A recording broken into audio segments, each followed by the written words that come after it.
जय महादेव जय महाकाल। सावन के सोमवार के व्रत शुरू हो रहे हैं। महादेव आपके और आपके परिवार पर हमेशा ही सुख और संपन्नता बनाए रखें। आप किसी भी परेशानी में कभी भी ना पड़े, ऐसा महादेव का आशीर्वाद आप पर हमेशा बना रहे। आप महादेव की पूजा कल सोमवार के दिन करेंगे और पूरा सावन के सोम व्रत तक करेंगे।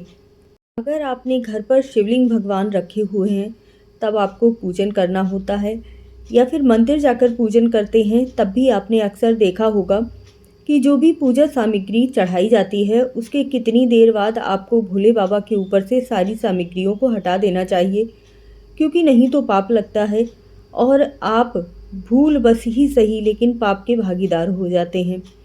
आप घर में भी पूजा करते हैं या पार्थिव शिवलिंग की पूजा कर रहे हैं तो तरह तरह की चीज़ें चढ़ाकर भोले बाबा को प्रसन्न करते हैं।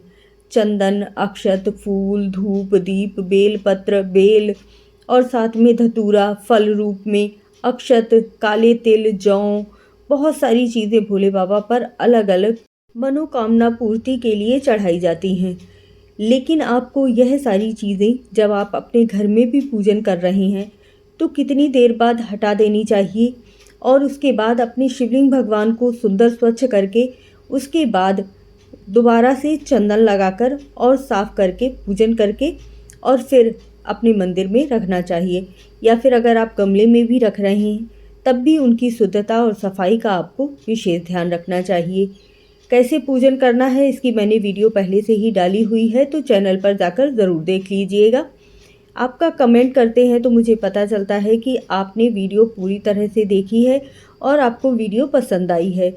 तो प्लीज़ कमेंट करके जय महाकाल जय महादेव लिखना बिल्कुल मत भूलिएगा। आप जब भी पूजन करते हैं तो आपको प्रातः जल्दी उठकर ही पूजन करना चाहिए। कहा जाता है कि तभी आपको पूजा का पूरा फल प्राप्त होता है। इसके पश्चात आपने दीपक जलाया है, धूप बत्ती जलाई है, जब तक वह आपका दीपक जल रहा है तब तक आपको मंदिर से कोई भी चीज़ नहीं हटानी चाहिए। हाँ, प्रसाद है वह सभी में वितरित करके और सभी लोगों को बांट देना चाहिए। मंदिर में भी आपने अक्सर देखा होगा कि जब 11 या 11:30 का समय होता है उसके बाद मंदिर में शिवलिंग भगवान के ऊपर चढ़ी हुई सारी सामग्री को हटा दिया जाता है और उसके बाद अच्छी तरह से स्वच्छ करके उन पर चंदन का लेपन करके और उसके बाद मंदिर साफ़ कर दिया जाता है। ऐसा ही कार्य आपको अपने मंदिर में भी ज़रूर करना चाहिए। जो भी आपने सामग्री शिवलिंग भगवान पर चढ़ाई हुई है वह सारी सामग्री शिवलिंग भगवान के ऊपर से हटा दीजिए। जल से उन्हें अच्छी तरह से स्वच्छ कर दीजिए, क्योंकि कभी कभी क्या होता है ना कि अगर थोड़ा सा भी शहद या कुछ लगा रह जाता है तो चींटियाँ लगती हैं, तो इसका पाप भी आपके ऊपर ही आता है।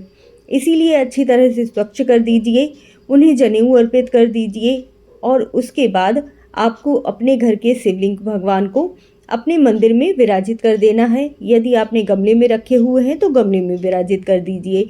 इसके पश्चात आपको शाम के समय भी शुद्ध देसी घी का दीपक जलाना है, भोले बाबा की आरती करनी है और इस तरीके से आपको पूजन करना है।